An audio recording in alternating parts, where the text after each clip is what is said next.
Hígado y riñón, porque hígado y riñón son los tejidos donde está la enzima glucosa 6-fosfatasa. Fíjense, hepatomegalia masiva, a veces llega hasta a la fosa ilíaca derecha. El crecimiento no es saludable. ¿Por qué no hay crecimiento saludable? En la glucogenosis tipo 1, con Ferrara Boyer. No, es que yo no sé, profe, lo que es eso. Por eso lo usaba. Sí. En la de POM, sobre todo el efecto, aquí es una enfermedad lisosomal, sobre todo es a nivel cardíaco, viendo la edad temprana, fallo cardiorrespiratorio. Luego tiene aquí la enzima en la enfermedad de Cori, que está deficiente la enzima desramificante. Entonces, justamente es más importante, donde se almacena la mayor cantidad de glucógeno, es el tejido muscular y tejido hepático. Entonces, lógico, si yo no tengo la enzima desramificante, ¿qué va a pasar? Obviamente que tiene que haber hipoglucemia.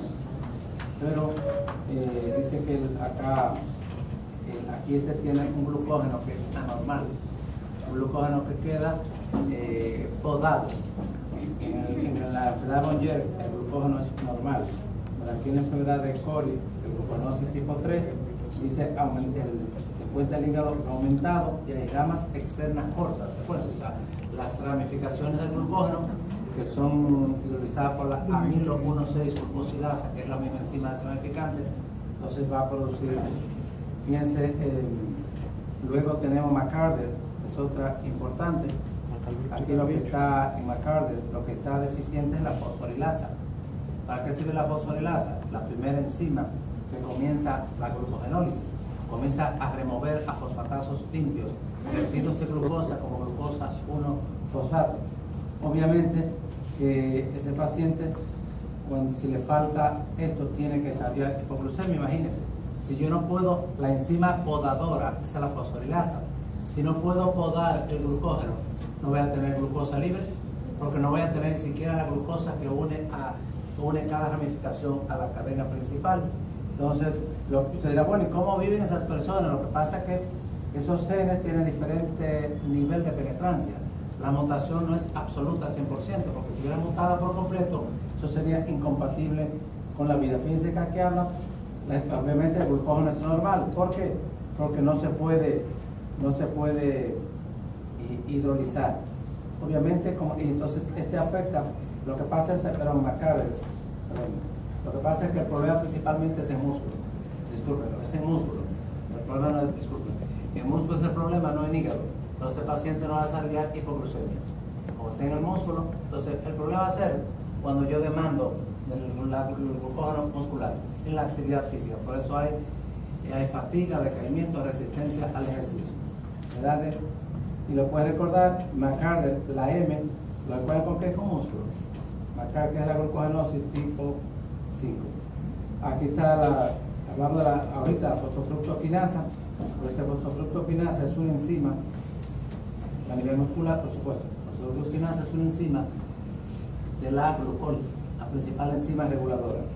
Pues está deficiente acá en el tejido muscular y entonces el músculo va a aumentar de tamaño, aunque el glucógeno va a tener una estructura normal. Pero bueno, pero si yo no tengo fosfofructoquinasa, ¿cómo voy a poder tener glucógeno? La respuesta es, la deficiencia no es absoluta. ¿De acuerdo? Bien. Entonces ya por supuesto, si yo no tengo fosfofructoquinasa, no puedo almacenar suficiente glucógeno. Si no tengo almacenar suficiente glucógeno en el músculo, voy a tener entonces algo parecido a la glucogenosis tipo 5, que es la McArdle. Bien, y acá por ejemplo la fosforilasa quinasa, que es una enzima que está en cascada. La fosforilasa quinasa es la que convierte, la que fosforila, la que activa a la enzima glucógeno sintasa. La glucógeno fosforilasa. Si yo no tengo, entonces fosforilasa quinasa, el sistema en cascada. Hablamos que el AMP cíclico, a través del AMP cíclico,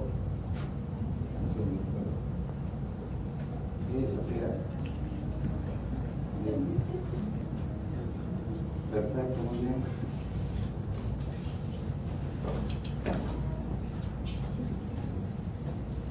Solamente muchos años.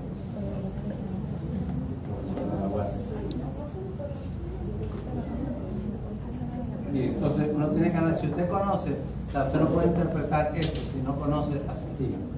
Fosforilasa quinasa, ¿dónde está? Acuérdense que adrenalina y glucagon, o sea, a nivel de hígado, a nivel de adrenalina y glucagon, activan un sistema en cascada a través del AMP cíclico. Entonces forma el AMP cíclico que va a activar a una proteína quinasa. La proteína quinasa activa, vamos a buscar el esquemita mejor para que vean la fosforilasa quinasa donde está, para que lo vean mejor. Acá está.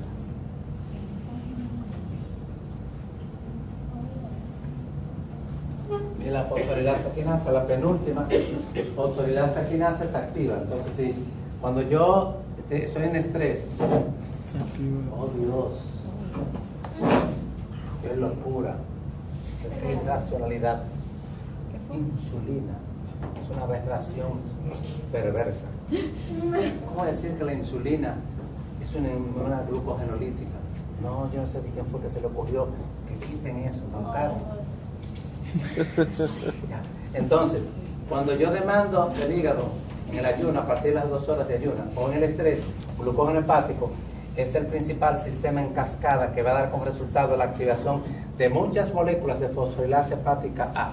Entonces, si tengo acá deficiente la enzima fosforilasa quinasa, deficiente de esta, voy a tener entonces pobre activación de la fosforilasa hepática y una glucogenólisis pobre también, ¿de acuerdo? Entonces voy a tener hipoglucemia. Parecería algo similar, aunque no al mismo nivel que la enfermedad de Oyer. Sí, dígame. ¿Fosforilasa hepática A o B? Porque dice B y usted dijo Ah, no, primero es B. Lo que pasa, fosforilasa hepática B, que es un dímero, un dímero. Acá B, o glucógeno fosforilasa, se convierte en fosforilasa. Aquí es el asunto. Fosforilasa hepática A. Y esa queda muy fea, entonces se pone de este lado, fosforilasa hepática acá A. Glucógeno fosforilasa, ¿de acuerdo? Gracias. Son detallitos porque cuando se hace corriendo. Entonces, no, si tengo una mutación en la fosforilasa quinasa, no voy a poder activar la enzima esta, que es la enzima reguladora de la glucogenólisis, y no voy a tener entonces una glucogenólisis adecuada. Bien, porque esta es la fosforilasa hepática, verán ustedes, es la enzima podadora del glucógeno, la que rompe residuos de glucosa, enlaces alfa-1,4, liberando glucosa 1-fosfato, que luego se convertirá en glucosa 6. La glucosa 6-fosfato por la translocasa entra al retículo endoplásmico y en el interior acá se pone en contacto con la glucosa 6-fosfatasa para formar glucosa. También esa es la clave, entender las enzimas, porque si usted no sabe nada, no conoce esas enzimas, por ejemplo, eso no le dice absolutamente nada. ¿Cómo yo puedo entender la sintomatología si no conozco las vías metabólicas y las enzimas que están mutadas? Entonces, aparte de ahí, por supuesto, de la glucogenosis, hay que poner un cuadro al final, la parte clínica va al final. Vamos a hablar de los lípidos.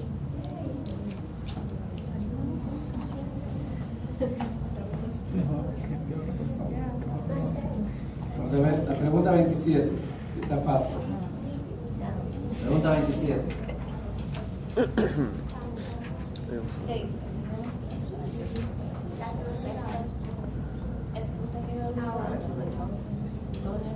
El tejido muscular se caracteriza por todo lo siguiente, excepto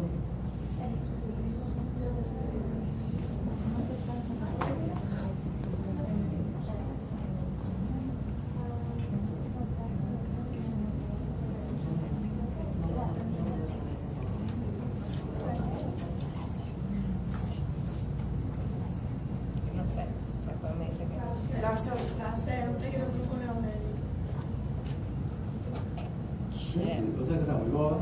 Fíjense cómo ustedes lo sacan por conclusión. Todo el mundo sabe, primero, mire, te digo acá, la lógica, O sea, esto contradice a esto. ¿De acuerdo? Son una cosa, y lo puse expresamente así. Carece de glucosa 6-fosfatasa, es enzima de gluconeogénesis. Entonces ya todo el mundo sabe que no es tejido gluconeogénico. Carece, ¿bien? Ciclo mediante el cual el lactato hepático llega al músculo para convertirse en glucosa, ¿es lo que les decía? ¿Cuál es el ciclo? Mira que yo se lo pongo primero. Ciclo entre el cual el lactato hepático llega al músculo para convertirse en glucosa. Pero su cerebro decía, su cerebro registra, su cerebro lo que registra es ciclo, lactato, hepático, músculo. ¿Y qué dice Acori? No, ninguno. Pero apenas se cayeron, a pesar de que en días pasados les hice esa pregunta.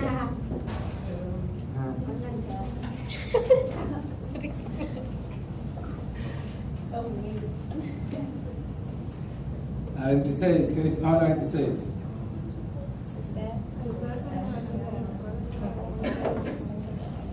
Comparte acá, aporte.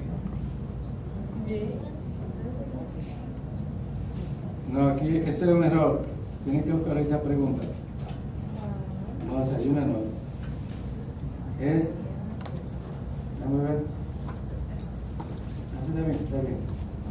Desayuna a las 7. Lo que pasa es que esa 12 no es pasado meridiano. Vamos a ver qué el sentido que cuál es.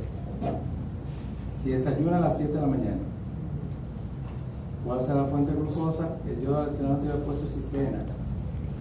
A las 7, no está bien. Desayuna a las 7 a.m. ¿Cuál será, tiene correcto, cuál será la fuente de glucosa sanguínea a las 12 meridiano? ¿Por qué está asumiendo que la comen? La B. ¿Eh? La B.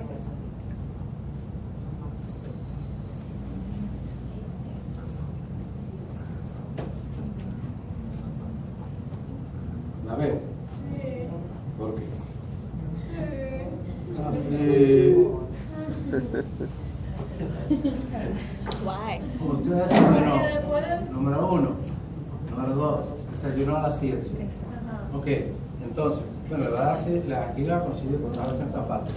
Comió. Ok, entonces, el ayuno comienza, y el periodo, el ayuno comienza aquí. 2 horas después de haber. Está ahí. O sea, las 2 horas después de haber comido, ahí como comienza el ayuno. El ayuno es comí, yo desayuné ahora, estoy en ayuna. ¿Estoy en ayuna? No desayuné. Ajá. Entonces, a las 2 horas, usted 4 horas, o tienen 4 horas, dependiendo. Ese comienza el periodo de ayuno. ¿Cuál es 7 o son 5? ¿Sí? ¿Verdad? Entonces, tomamos 7, 9. Entonces 9, luego tengo 12, 12 meridianos, 9, 10, 11 5 y 12. No, mira acá, 9 y 12. Voy a comenzar a contar aquí. Ok. A las 9 comenzó el periodo del ayuno. Más que algunos autores hablan del ayuno después que comí, y era 2 horas del ayuno. Y después del periodo absortivo. Aquí está el periodo absortivo. El periodo aquí posabsortivo después de 4 horas, estoy diciendo 2 a 4 horas. Pero en fin, vamos a tomar 2 horas. Las 2 horas ya volvió por acá. Entonces aquí comienza a las 9, comienza el asunto. El ayuno comienza a las 9. Otros dirán que será a las 11, pero en fin. Entonces, pero vamos a quedarnos con 2 horas para que no tenga ningún tipo de confusión. Entonces 9, los tengo acá 10, 11 y 12. Obviamente, el periodo de ayuno, aquí lo que se está a las 11, y a las 2 horas de ayuno. Acá será 9, como a las 11 comienza el glucogenólisis. Acá es glucogenólisis hepática. Luego, a las 4 horas del ayuno, comienza la gluconeogénesis. ¿O si es la B? Pero no, yo le he dicho que no. Para que yo no puedo decir, yo tengo que razonar. Usted da la respuesta y luego te preguntan cuál razona. Razona primero, después de la respuesta. ¿Vale?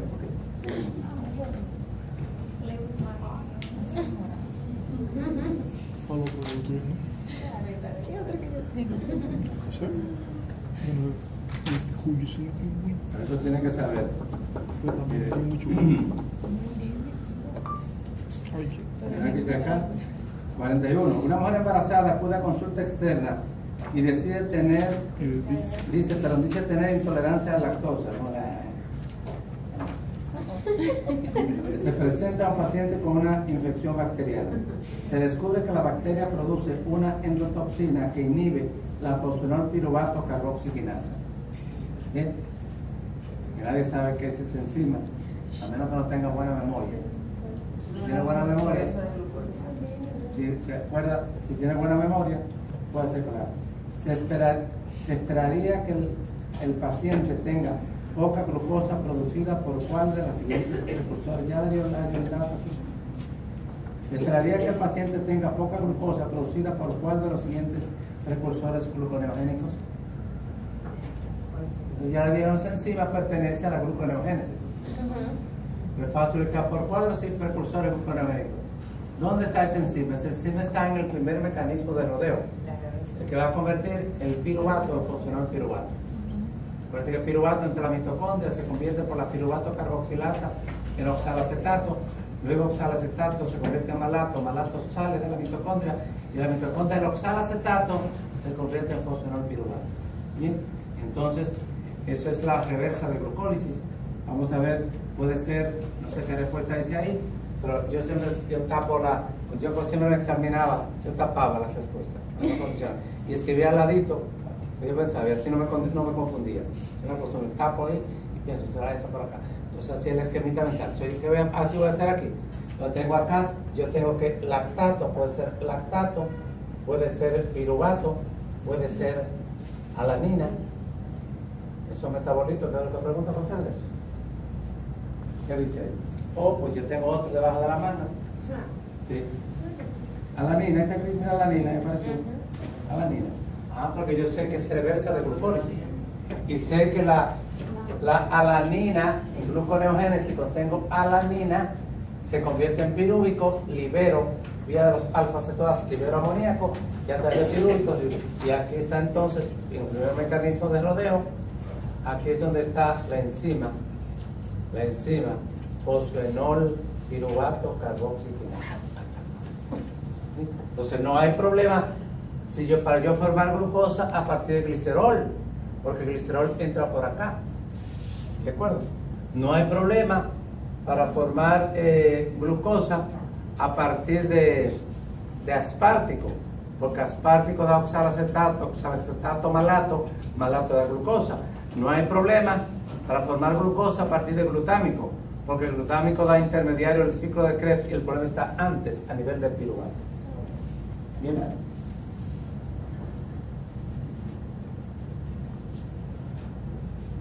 ¿Cuántas vueltas he dado para hablar de los lípidos? Nada, muchas vueltas. Si no quisiera entrar a los lípidos.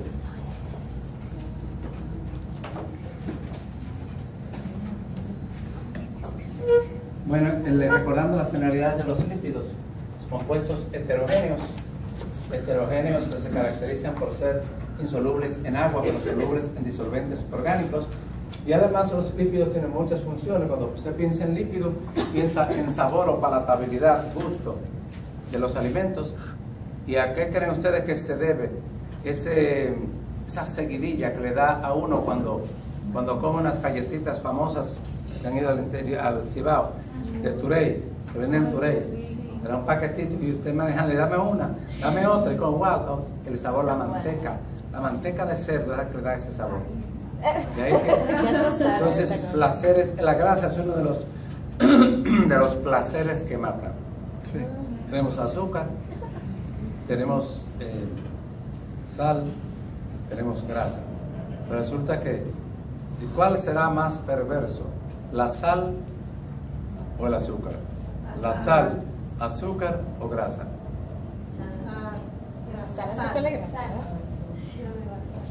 ¿Cuál es peor? Ahora estarían diciendo que el azúcar es el más perverso de los tres. Entonces, bueno, usted escribe un libro. Los tres echaron a Pedro entre el pozo, como ya escribí una vez, y tres lo sacaron. ¿Quiénes lo entraron los tres? El azúcar, la sal y las grasas saturadas. ¿Quiénes lo sacaron? Fácil, mucha gente lo saca, hay cantidad que se ofrecen para sacarlo. ¿Quién lo saca? No, pero está diciendo, ya dice el ejercicio, o sea, que decir frutas, verduras, pescado. Ya. O que decir dieta, ejercicio y qué otra cosa. Ya, ¿qué más? ¿Qué? Ah, bueno, si es medicina de cualquier cosa, medicinas de cualquier cosa, 3 cosas. Yo sé que una serie de, si no tuviera tiempo, yo nada más sueño y sueño con escribir cosas y no hago nada. Entonces sí, porque uno pudiera dedicarse a escribir y poner unas series populares, cartillas. 3 echaron a Pedro entre el pozo y 3 lo sacaron. Y la gente lo vio. Oye, hoy escribí en el periódico hoy acerca de el huevo. El huevo. Entonces la pregunta era, ¿cuántos huevos, cuál es la cantidad máxima de huevos que se puede comer al día? Bueno, y recordaba, yo quería hacer la historia, pero el espacio no me lo identificaba. Hace muchísimos años, cuando mi hija mayor, tenía como 6 años, más o menos, 6, 7 años. El jefe mío de nutrición en México me invitó a cenar la familia. Cuando yo ya comenzaba, había una discusión entre la hija mía y la hija del doctor. Entonces decía, la hija mía dice que se deben comer, que no me acuerdo porque dijo 3 huevos diarios.